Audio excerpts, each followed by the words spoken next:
Pour ne rater aucune de nos vidéos, n'oubliez pas de vous abonner et d'activer la cloche. Salut à toutes et à tous et merci de regarder ce nouvel opus de l'œil de Moumou, la chronique média de Mourad Guichard. Mourad Guichard, vous le savez, est un journaliste indépendant qui pose un regard tranchant sur les grandes et les petites dérives de notre paysage audiovisuel et médiatique. N'hésitez pas à faire connaître cette chronique autour de vous, à vous en faire les ambassadeurs, à partager la vidéo YouTube et tout ça. Salut Mourad. Bonjour à toutes et à tous, bonjour à toi Théo.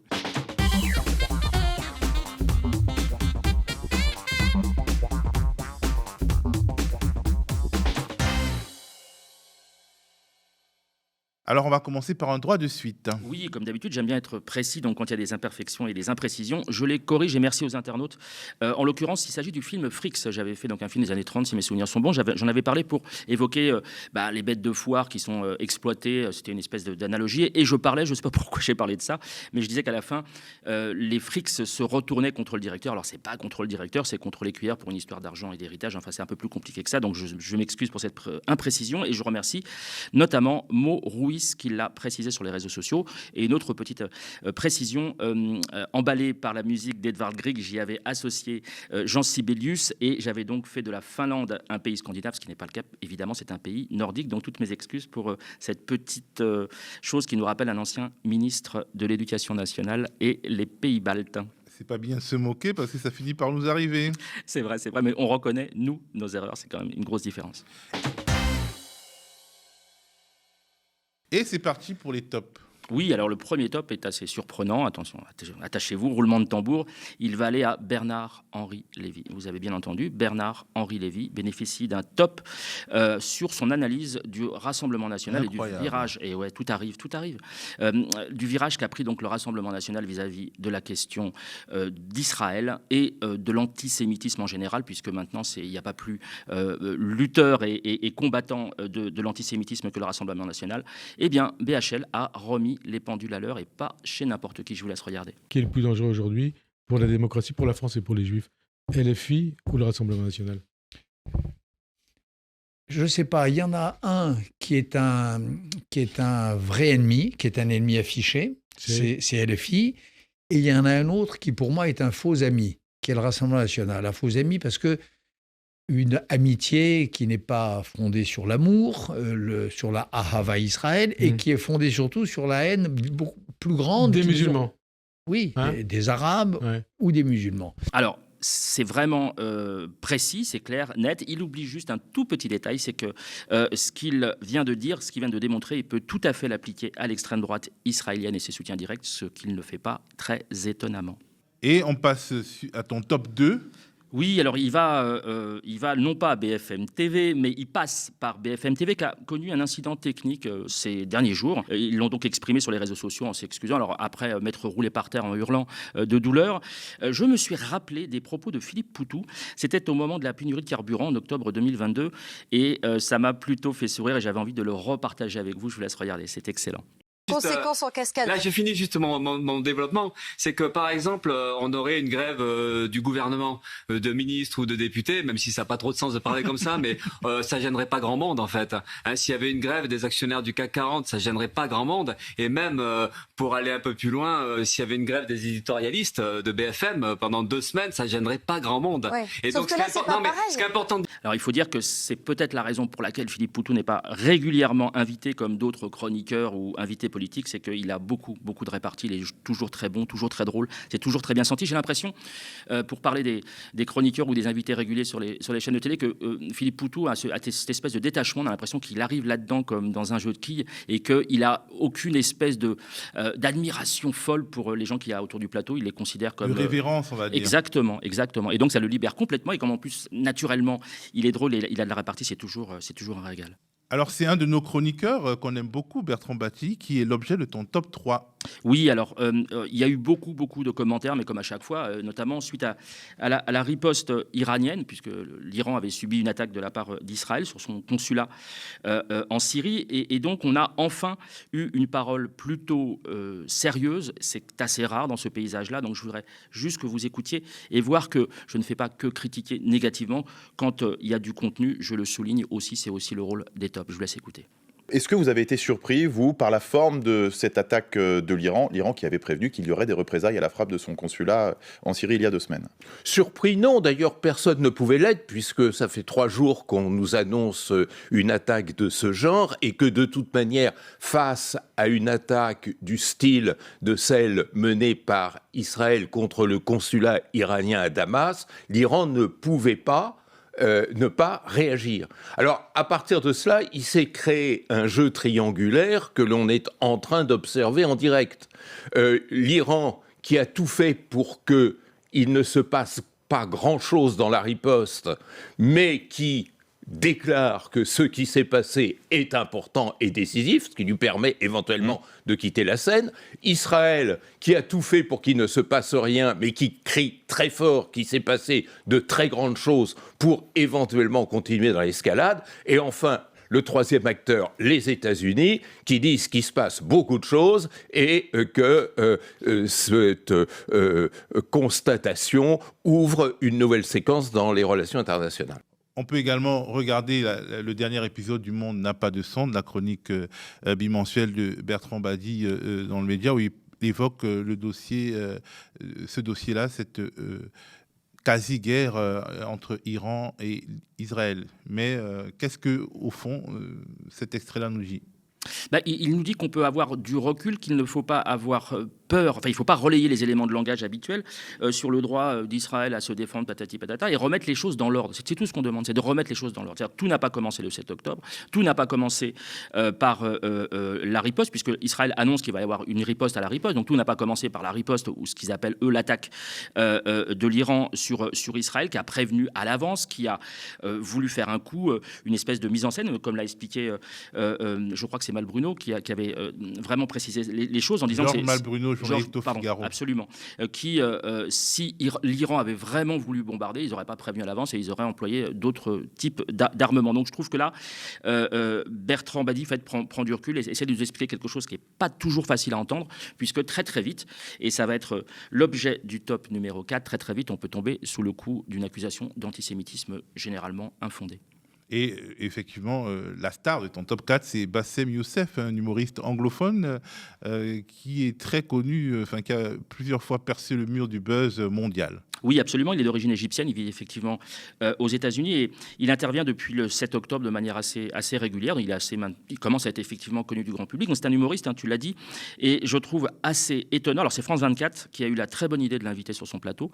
Je trouve étonnant et surtout révélateur qu'il faille faire appel à un humoriste pour avoir des propos bien plus pertinents que des experts en carton de plateau télé. En l'occurrence, là, il s'exprime sur cette fameuse accusation d'antisémitisme. Je vous laisse écouter. Vous êtes accusé d'antisémitisme depuis vos critiques contre Israël. Quelle est votre réaction? Est-ce que cela vous énerve, cela vous désole ou est-ce que cela vous laisse indifférent? Non, c'est une accusation vide. Ça ne veut plus rien dire. Autrefois, être accusé d'antisémitisme, ça vous glaçait le sang. Mais ce n'est plus le cas. Ça a été trop utilisé, manipulé. Pour ces gens-là, l'antisémitisme, c'est juste être anti-Israël. Mais c'est permis d'être anti-Israël. Il y a des gens qui sont anti-Royaume-Uni, anti-France, anti-Arabie Saoudite. On ne les accuse pas de toutes ces choses-là. On peut parfaitement être opposé à une politique, à la politique d'un pays, si on n'est pas d'accord. Il y a même des juifs qui se font accuser d'antisémitisme, des rabbins. Jonathan Glazer, un metteur en scène juif qui a remporté un Oscar pour un film sur la Shoah, il est accusé d'antisémitisme. Il y a également Stéphane Hessel, un juif français qui a rejoint la résistance, qui a été à Auschwitz. Et on ne fait pas plus juif que ça. Et quand il a été libéré, il a participé à la rédaction de la Déclaration universelle des droits de l'homme. Et en 2021, on l'a accusé d'être antisémite parce qu'il avait soutenu la cause palestinienne, soutenu le BDS. Voilà, je vous invite évidemment à aller voir, notamment sur les réseaux sociaux, il y a un certain nombre de vidéos où on retrouve ces positionnements et parfois il le fait avec une espèce de pince sans rire, de posture de pince sans rire, avec un humour extrêmement noir, extrêmement froid et ça rend d'autant plus intéressant sa démonstration par rapport à ce qui se passe au Moyen-Orient notamment. On passe au flop. Oui. Alors, vous savez, pour préparer cette chronique, je vois défiler des horreurs. Il y a beaucoup de choses que je vous épargne, hein, parce que d'abord, je vous aime bien. Et puis, il y a des choses qui sont vraiment pas visibles, parfois qui sont, je trouve, assez violentes. Et là, j'ai souhaité vous le montrer parce que c'est révélateur d'une certaine hargne qui peut régner sur les plateaux de télé. Là, nous avons Perico Légas, donc, qui est un journaliste qui travaille à Marianne, qui est un ancien chroniqueur, je crois, culinaire, qui s'érige maintenant en monsieur toutologue. Hein. Il parle de tout, absolument tout sur les plateaux de télévision. De tout et surtout de n'importe quoi.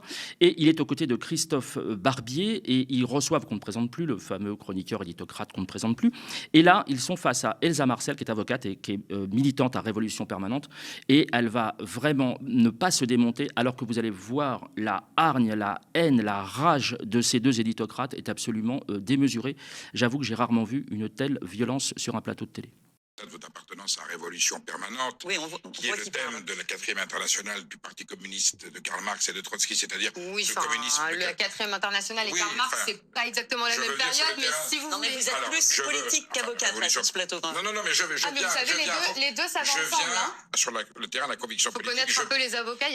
Les avocats sont politiques. Je ne suis pas la première ni la dernière. Je pars du principe que votre appartenance à ce mouvement politique implique des valeurs, des croyances, des convictions sur la liberté, sur la laïcité, sur ce qu'est la République, sur ce qu'est le droit. Est-ce qu'en votre âme et conscience, maître Elsa Marcel, membre de Révolution Permanente, vous estimez que le voile, aujourd'hui, qui est un signe religieux imposé par un dogme religieux, a sa place dans la République française, même à titre privé? Je vous demande votre option personnelle. Ensuite, il y a la loi. Votre valeur personnelle, vous, qui êtes, on pourrait dire, Trotsky, c'est un bien grand mot, mais qui défendez des valeurs avec courage, sur des principes sociaux, sur des principes politiques.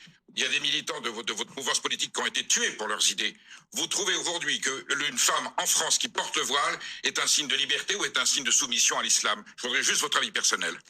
Moi, vous savez, je suis pour la liberté des femmes de décider et pas pour que ce soit vous qui imposiez aux femmes de savoir comment elles doivent s'habiller, si elles doivent porter un voile ou une jupe. Quand savez-vous qu'elles ont décidé? Et vous m'avez posé la question, vous m'avez demandé est-ce que porter un voile est compatible avec les principes de la République?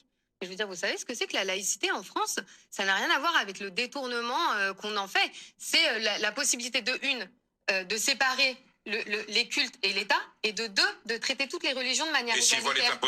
Et si le voile est imposé par quelqu'un d'autre? Moi, je suis pour que les femmes, elles soient actrices de leur propre émancipation. Que ce soit ni vous qui décidez pour elles, vous acceptez certainement pas vous, certainement pas. Mais moi, je n'interdis rien. Il y a des femmes qui portent le voile parce qu'elles en font le choix. Pour prolonger la question, Révolution Permanente, scission du NPA, a soutenu la candidature d'Anas Kazib à la présidentielle 2022. Le 7 octobre, il a relayé les attaques du Hamas, des images filmées par le Hamas, en se réjouissant de voir le peuple palestinien attaquer cet État sanguinaire qu'est Israël. Vous êtes solidaire aussi de cela et vous considérez qu'un soutien à Anas Kazib ne biaise pas votre jugement sur cette affaire-là? Alors là, si vous voulez, la question, elle mélange plein de problèmes. C'est rapport à l'islamisme, à l'islam, mais c'est un problème de voile. Alors là, non, mais là, c'est vraiment la salade. Franchement, c'est ridicule. Je vais vous répondre point par point parce qu'il faut mettre un peu de méthode dans tout ça quand même. Est-ce que je suis solidaire d'Anas Kazib qui est criminalisé pour son soutien à la Palestine? Oui, pas à la et Palestine, encore oui. Au Hamas, aux attaques du 7 octobre, terroristes, aux viols de femmes, aux assassinats, aux meurtres d'enfants. Il est solidaire de cela et vous êtes solidaire de lui. Si c'est bien ça que j'ai compris. Écoutez, monsieur Barbier, c'est bien ça que j'ai compris. Avocate. On va quand même revenir sur Géox. Moi, monsieur Barbier, si vous voulez, je suis avocate. J'ai des procès contre l'apologie du terrorisme. J'en ai plaidé une dizaine depuis maintenant. Donc, je sais exactement la manière dont ça se passe. Moi, à aucun moment, Anas Kazib, je le connais évidemment, c'est pas du tout un soutien du Hamas. En revanche, que lui, il dénonce effectivement un état d'apartheid, la colonisation, etc. Ça, il n'y a pas de débat. Maintenant, si vous êtes en train de m'expliquer, je ne sais pas si vous êtes procureur ou policier. Mais je ne sais pas si vous êtes procureur ou policier. Il en a fallu du courage pour ces deux garçons face à cette terrible Elsa Marcel. Et franchement, j'aurais pu aussi inverser, la mettre dans les tops parce qu'elle a vraiment gardé son sang-froid et gardé la tête froide face à ces deux personnages très peu fréquentables. Elsa Marcel, qui est une amie du média, qui nous fait souvent l'amitié de venir sur notre plateau. Alors, ton deuxième flop concerne le journal du dimanche, le journal qui appartenait jusqu'à il y a peu au groupe Lagardère et qui a été repris en main par Vincent Bolloré. Oui, et puis d'une main de fer. Alors, ils ont sorti une révélation géopolitique, c'est quand même assez rare pour le JDD. Ça concerne le Hezbollah et son chef Hassan Nasrallah, qui aurait, au cours d'un discours, tenu des propos à l'encontre des chrétiens en les menaçant d'une guerre civile. Alors, j'ai bien écouté, bien regardé, nous sommes plusieurs à avoir cherché, à avoir fouillé, et j'ai été alerté par Hussein, un Libanais qui est installé aux États-Unis, qui est un fidèle de cette émission, et il m'a apporté les preuves, notamment grâce à la traduction, que c'est exactement l'inverse, puisqu'en fait, il est lui-même accusé par des chrétiens d'extrême droite, localement. Il est accusé par des chrétiens d'avoir kidnappé l'un de leurs membres, et il dit que cette accusation est grave et que justement, il ne souhaite pas répondre à cette accusation et il ne souhaite surtout pas une guerre civile. Et c'est donc un mensonge particulièrement grave, puisqu'en fait, on est dans une période, comme vous le savez, au Moyen-Orient, extrêmement tendue. C'est pas ce genre de bobard qui va venir apaiser quoi que ce soit. Je vous laisse regarder. Nos amis les Sleeping Giants ont aussi de leur côté débunké cette information que je trouve assez grave, je le répète, notamment compte tenu du contexte actuel. Désormais, tu vas t'attaquer à un faux visionnaire et à un vrai expert en carton, selon toi. Oui, Claude Moniquet, je ne le connaissais pas du tout. Il apparaît de manière assez régulière, notamment sur CNews. Alors, c'est un expert, évidemment, expert de plateau télé, expert à peu près en tout. Et sur les attaques qui ont lieu à Sydney, qui ont fait de nombreux morts, il avait trouvé dès les premières minutes le coupable. Ce serait logiquement un Pakistanais, puisque l'immigration pakistanaise impacterait l'Australie, ce que nous ne savons pas, ce qui nous apprend. Alors, y a-t-il eu ou non un Pakistanais impliqué ? Ben oui, on l'apprend peu de temps après. Oui, mais c'est une victime, en fait, pakistanaise, l'assaillant n'étant pas du tout pakistanais. Donc, ça vient contrarier tout ce petit monde CNews et leurs experts qui veulent à tout prix ou qui ne relèvent généralement les faits divers ou les drames que lorsque la personne autrice est d'origine étrangère. Je vous laisse écouter cet extrait. Alors, j'ai quelques éléments en plus qu'on a trouvés sur les réseaux sociaux qui doivent évidemment être vérifiés. L'incident, en fait, vient de se produire. Mais les informations qui courent font état d'au moins 4 morts, donc de blessés multiples, au moins 4 morts. L'assaillant neutralisé, très probablement mort, et qui serait d'origine orientale, moyenne-orientale ou ouest-asiatique. Donc, une fois de plus, malheureusement, dans le contexte, et sachant qu'en Australie, même si de loin l'Australie nous paraît très, très éloignée de tous ces problèmes et un pays calme, en fait, il n'est pas calme du tout. Il y a eu de multiples incidents ces dernières années liés d'une part à l'islam radical, d'autre part au terrorisme, des problèmes de ce qu'on appelle faussement aujourd'hui le vivre ensemble. Il y a eu au moins une dizaine de complots terroristes qui ont été déjoués en Australie depuis 2005. Alors, c'est beaucoup moins que chez nous. Mais pour ce pays, c'est quand même très important. Et en général, alors là, je ne m'avance pas sur l'identité, évidemment, de l'auteur, puisqu'on n'a pas d'éléments, mais pour des raisons géographiques, beaucoup de ces éléments, de ces incidents sont liés à une immigration d'origine pakistanaise. Flop 4 avec un autre expert en carton. Oui, alors celui-là, on l'a déjà vu indirectement sur ce plateau. Il s'agit de Jonathan Serrero. Alors c'est un franco-israélien. Il se dit journaliste. Quand on regarde un petit peu tout ce qu'il produit comme tweet ou post et ainsi de suite, c'est toujours à la gloire d'Israël, à la gloire de son armée. C'est toujours contre le Hamas, contre les Palestiniens.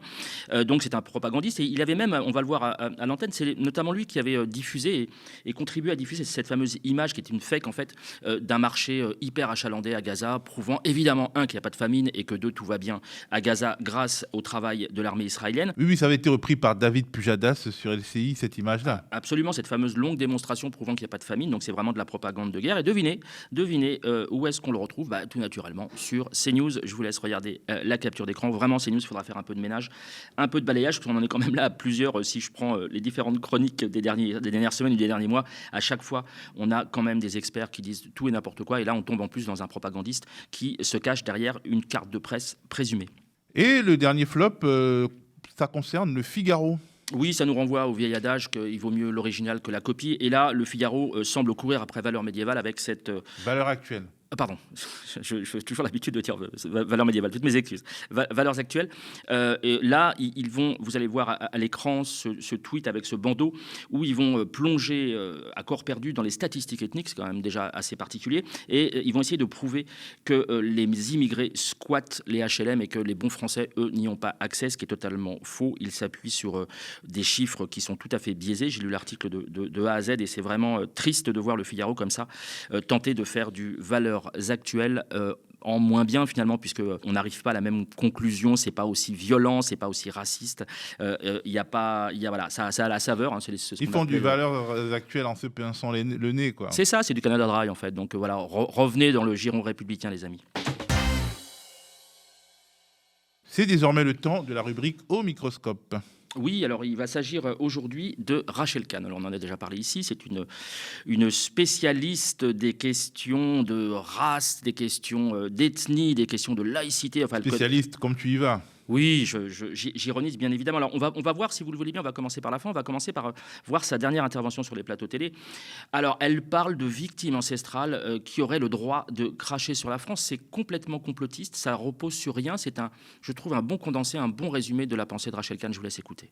LFI Jean-Luc Mélenchon, c'est notre drame national. C'est-à-dire, que leur reprochez-vous? C'est-à-dire qu'en réalité, ils ne font qu'attiser les haines. Ils ont des mots-clés, et c'est les mots que je pointe dans ce livre. Islamophobie, génocide... Victimocratie également. C'est de la victimocratie. Là, ce qui se passe avec l'extrême gauche, c'est que lorsque vous avez une certaine couleur de peau, lorsque vous êtes d'un certain genre, lorsque vous avez une certaine religion, c'est comme si vous êtes au-dessus des lois.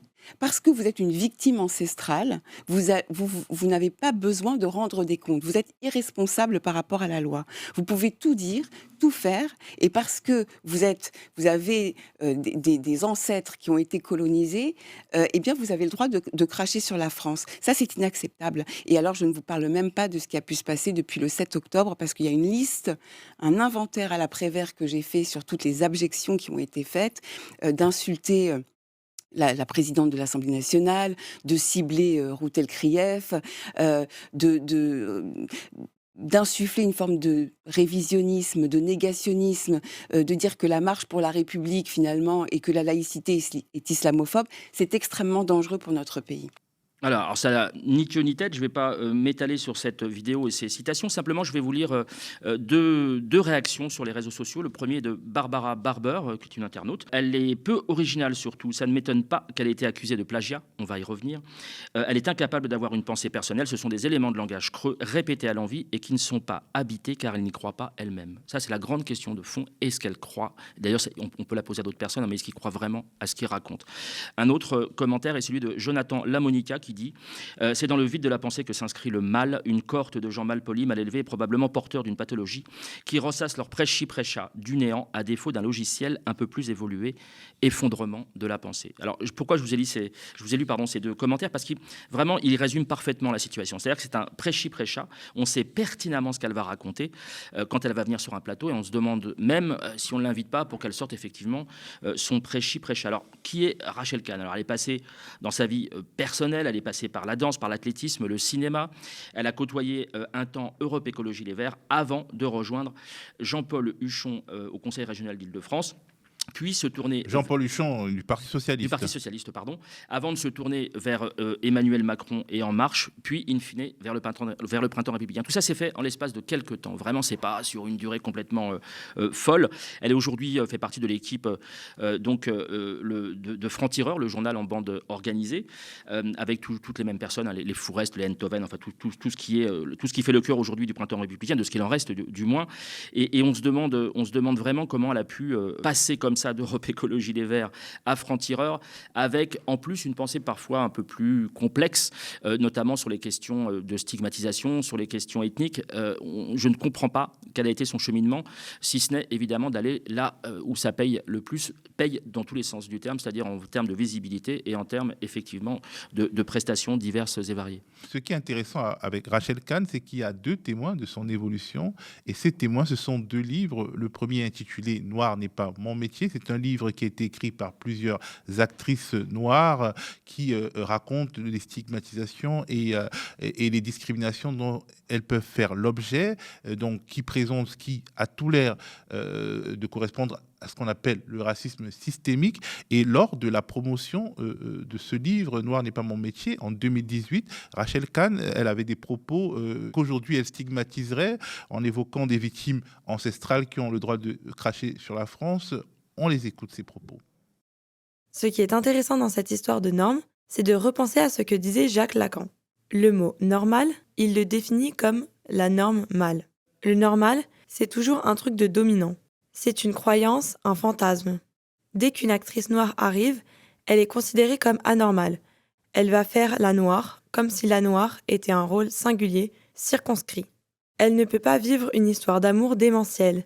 Elle ne peut pas être médecin ou avocate. Et puis, de l'eau a coulé sous les ponts. 3 ans plus tard, elle écrit un nouveau livre, Racé. Racé est censé être le mot qui vient en confrontation avec le mot racisé, puisque effectivement, Rachel Kahn crache désormais sur l'antiracisme politique, rejette toute notion de racisme systémique, et désormais dressée contre ses anciens camarades, ses anciennes camarades également.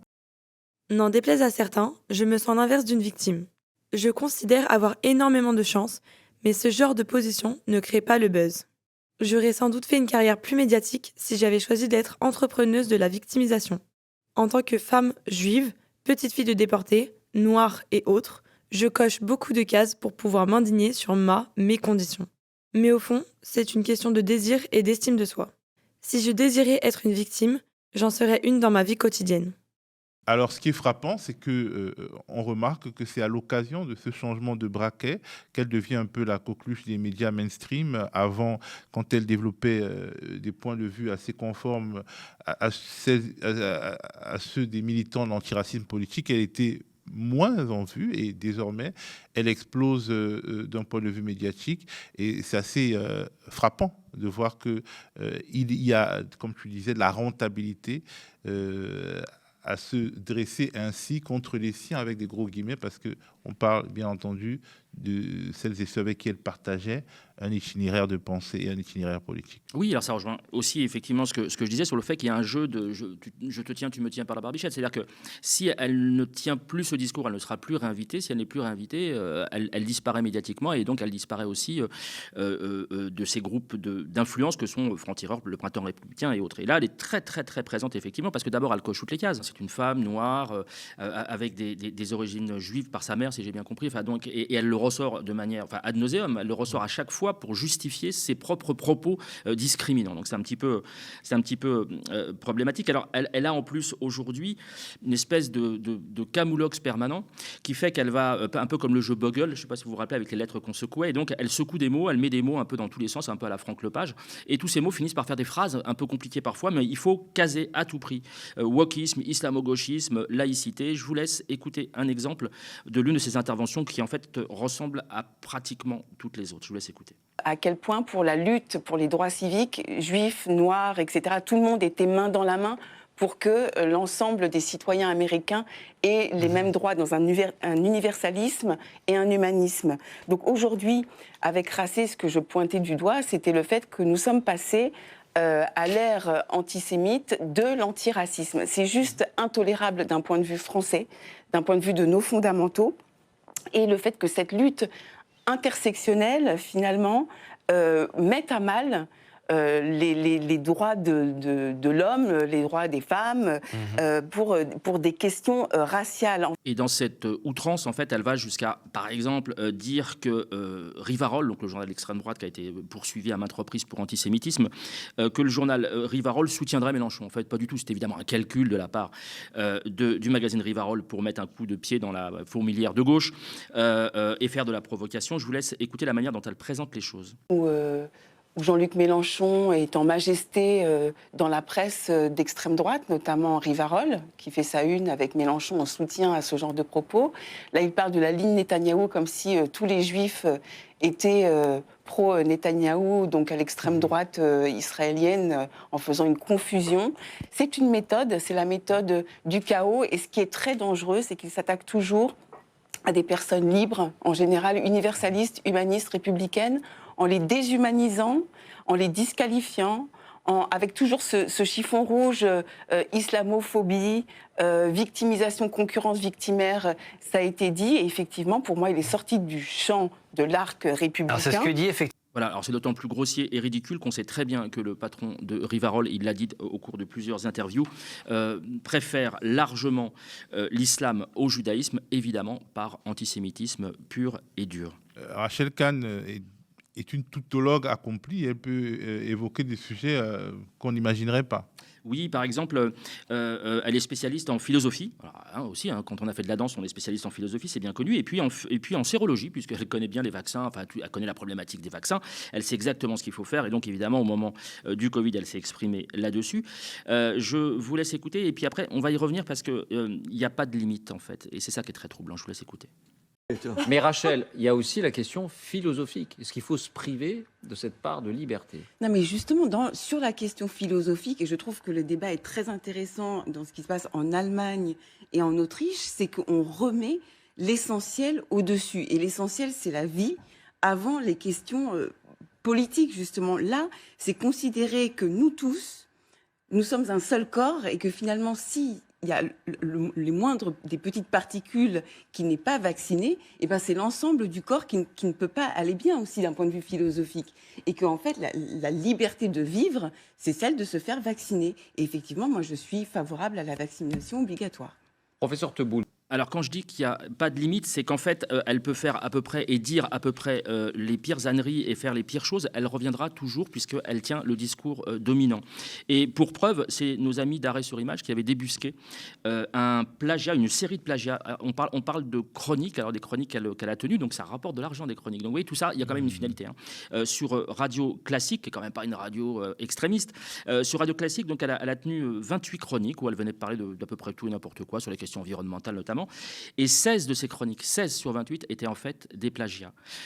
Et pas n'importe lesquels. C'est pas des petits morceaux, c'est pas des petits bouts de phrases. Je vous laisse écouter, c'est très impressionnant. C'est un montage éloquent signé Maud Destangal que nous remercions pour sa production. Je vous laisse regarder.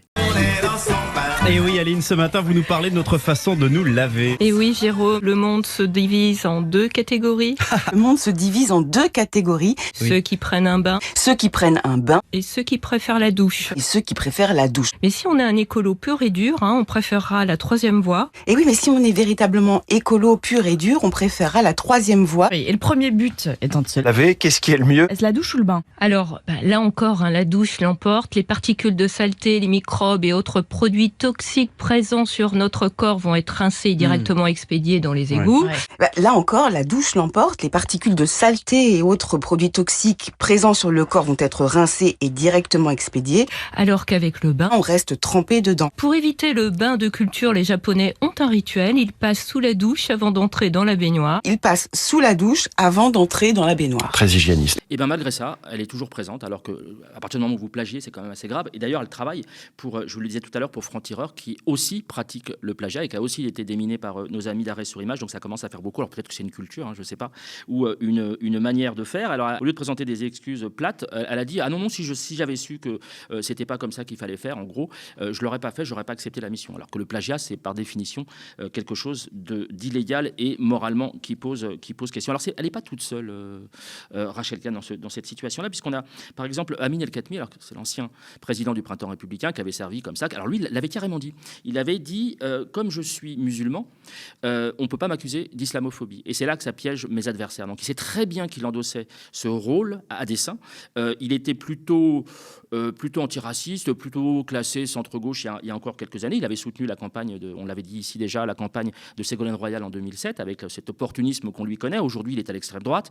Donc il a fait un parcours qui n'est pas si éloigné que ça de celui de Rachel Kahn. On a aussi Amin El-Bailly dans le Nord, qui est un juriste officiellement. C'est lui qui avait participé au fameux reportage bidonné de M6 dans les rues de Roubaix, qui serait une ville sur-islamisée. Ça a été évidemment débunké, mais lui s'est retrouvé quelques semaines plus tard candidat pour les Républicains à la députation. Donc comme quoi ça peut parfois aller très très vite, la récompense des gens qui pratiquent ce genre de choses. Donc lui, on le retrouve régulièrement sur les plateaux de télé de CNews, à tenir des propos, si on met pas son nom, si on met pas son visage, qui pourraient être tenus par des Goldnadel ou je ne sais qui.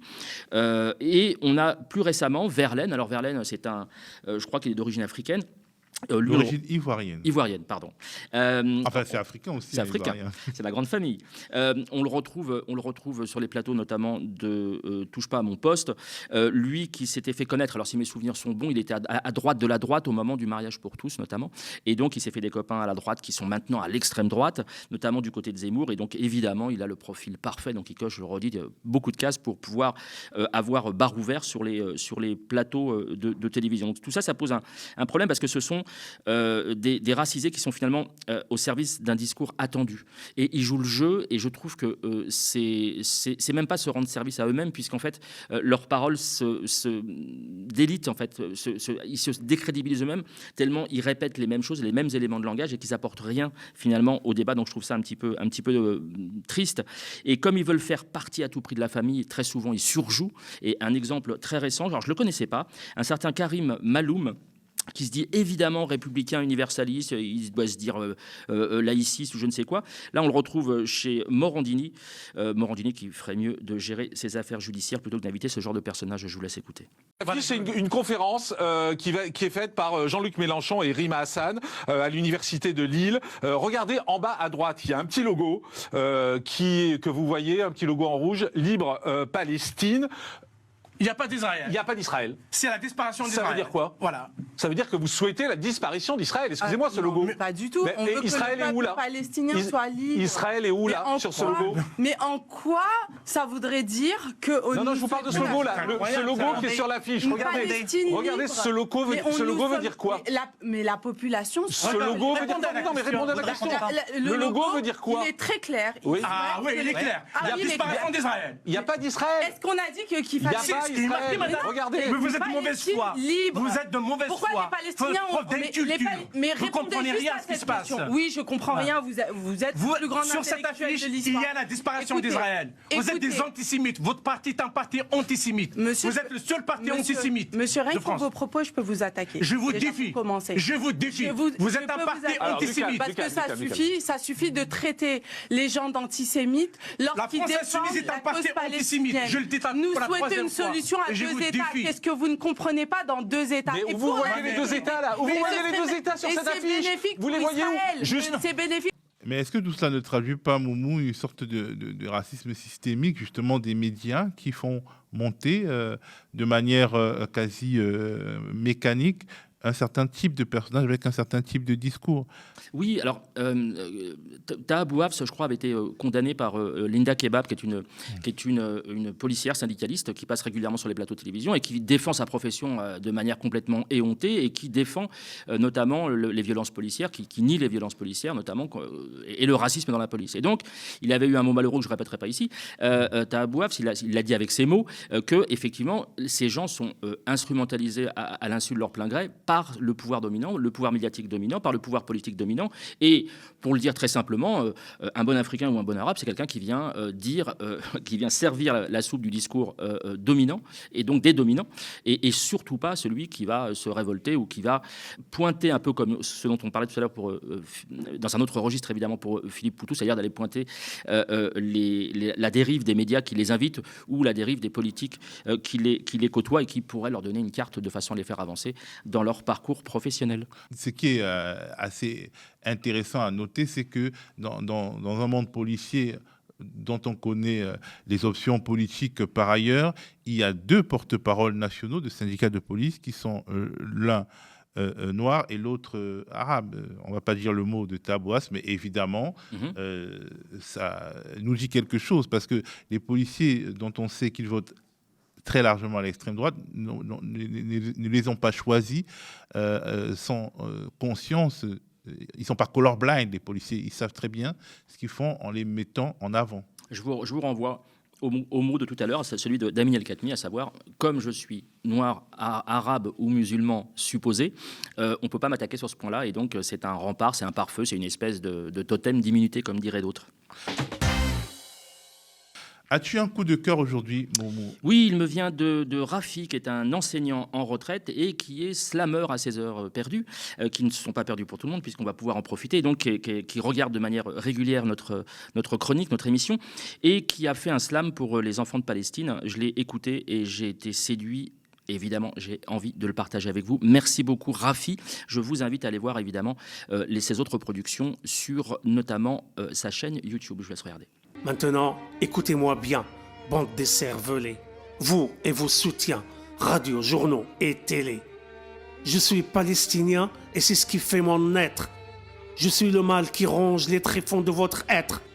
Je suis un mur fortifié mais pour vous invisible. Je suis celui qui fera péter tous vos fusibles.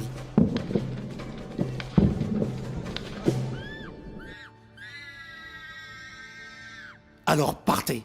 Et vite, vous finirez par déguerpir un matin ou un soir. Votre place est réservée dans la poubelle de l'histoire. Le jour où les meilleurs, les Eindhoven et les pros ne pourront plus rien pour vous, car vous serez de trop. Vous partirez la queue entre les jambes comme votre oncle Sam. Demandez-lui ce qu'il a subi des guerrieros du Vietnam. Et c'est désormais l'heure des remerciements. Oui, alors les remerciements, donc c'est des gens, je le répète parce que la question revient de temps en temps, mais c'est vraiment des gens dont j'ai croisé la production, dont j'ai croisé des avis. Donc tout à l'heure, par exemple, j'ai lu 2 tweets de personnes que j'avais remerciées les fois d'avant, et vraiment, sans eux, cette chronique ne serait pas ce qu'elle est, très simplement, et les réseaux sociaux seraient absolument moribonds. Alors il s'agit cette semaine de Pookie MC, Nina Simone, Leïla Fernandez, ma chère Leïla Fernandez, Réatino, qui est fan de Colombo, tout comme moi, Chaton Vert, qui est fan de la SSE, tout comme moi, La Sorcière du 10, Nina 24, alors Thrum, je pense à s'écrit Thraum, Cory, K-O-2-R-I, et Nicolas Maillard, qui sont pas si loin que ça de chez nous. Amish... Là, tu faillotes. Non, je faillote pas, il n'y a pas de rapport hiérarchique entre nous. Amish Cienfuegos, les chevreuils arméniens, ça existe. Gaucho Vénère, Rebeu Gay d'Éther, ça existe aussi. Shanibail, Vect 33. Yanoche, ça s'écrit Y4NO5H, et Yannick Tanguy, et dans la vraie vie, on va dire ça comme ça, je salue également Pablo et Émilie qui nous regardent, qui regardent chacune de nos émissions en direct du Troquet Royal d'Orléans. Merci Mourad, et merci à vous d'avoir regardé l'œil de Moumou sur le média, sur le canal 350 de la Freebox, sur YouTube ou sur notre site internet. Le média, on vous le rappelle, ne vit que des abonnements et des dons de celles et ceux qui, comme vous, le regardent et l'aiment. Alors, si vous le pouvez, allez sur le mediatv.fr/soutien et donnez-nous de la force. Donnez-vous de la force à vous aussi. Restez connectés aux médias.